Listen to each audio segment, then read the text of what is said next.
Funso lina akuti universal ikakananso nanga what can you do? Funso ili lachokera ku video imene timaphunzitsana kuti tingachose bwanji call forwarding. Nde ngati makodi onse akana kwasandikhulupirira kuti onse mwina angakani, koma ngati atakhala kuti akana tingatani, ndiye tate ndikuoneseni kuti tingapange motani.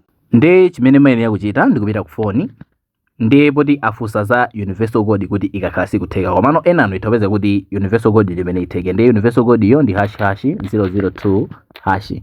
Ndikupanga call ku sim card iliyonse imene mufuna kuti muchose call forwarding iyo, komano chifukwa kuti yalero sitikuonesana za code ndiye tiye tipitirize ulendo wathu popita apa pakona pamene pali madoti atatu, kenako settings, kenako supplementary services.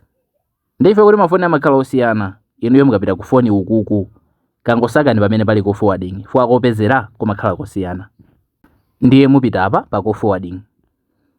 Ndiye ikafika apa imachita tikuonesa kuti pamene papangidwa forward ndi pati mmene mukuonera onsewa ali mwamba akulemba kuti no number set, no number set, koma ili musi yalemba kuti forward calls to, yaonesanso phone number yo. Ndiye kuti panga click ndikupanga apa alemba kuti disable.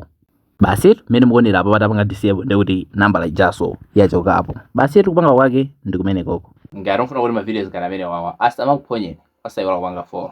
Tintonaso video sadira.